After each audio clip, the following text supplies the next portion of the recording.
வணக்கம் நண்பர்களே. அமெரிக்கா வந்து நான் எங்க வந்திருக்கேன்னா வந்து யூனிவர்சிட்டி ஆஃப் பிட் தாங்க. இதுக்கு வந்து ஒரு ஓப்பன் ஹவுஸ் தான் வந்திருக்கேன். ஓப்பன் ஹவுஸ்னா வந்து என்னன்னா வந்து அந்த யூனிவர்சிட்டிய வந்து நம்ம டூர் பண்ணலாம். இது வந்து எல்லா காலேஜ்லயுமே வந்து ஒரு 4 டூ 5 மந்த்ஸ் முன்னாடி வந்து ஒரு அப்பாயின்ட்மென்ட் மாரி ஓப்பன் பண்ணிருவாங்க.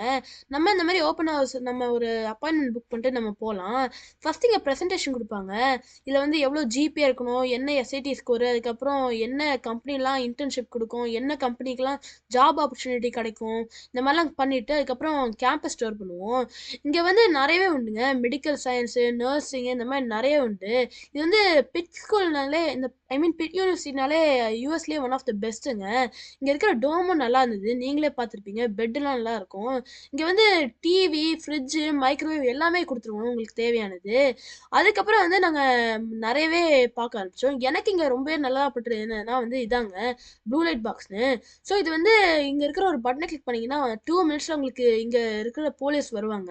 என்னயா இருந்தாலும். ஸோ வந்து இது எனக்கு ரொம்பவே பிடிச்சிருந்தது. இங்க வந்து செக்யூரிட்டி சிஸ்டம் நல்லாவே இருந்தது. இதே மாரி நெறைய இடத்துல இருந்தது. அதுக்கப்புறம் ஒரு கத்தீட்ரலு. இந்த கத்தீட்ரல்ல என்னன்னா வந்து இங்க ஒரு ரூம் இருந்தது. இதுல கோல்டுலாம் இருந்ததாங்க. முன்னாடி ஒரு கிளாஸ் ரூம். ஆனா அங்க இருக்கிற கோல்டெல்லாம் நெறைய பேர் ஸ்க்ரேப் பண்ணி எடுக்கிறதுனால ஸ்டடி ஹால் ஆக்கிட்டாங்க. அதுக்கப்புறம் வேற ஸ்டடி ஹால்லாம் மாத்திட்டு அங்க போனோம். இதே மாரி இந்தியாலயும் ஏதாச்சும் ஓப்பன் ஹவுஸ்லாம் நீங்க போயிருக்கீங்களான்னு சொல்லி மறக்காம காமெண்ட்ல சொல்லுங்க. எனக்கு இது ரொம்பவே நியூவா இருந்ததுங்க. இதே மாரி அடுத்த வீடியோல பார்க்குறேன். அது வரைக்கும் தேங்க் யூ. பாய்.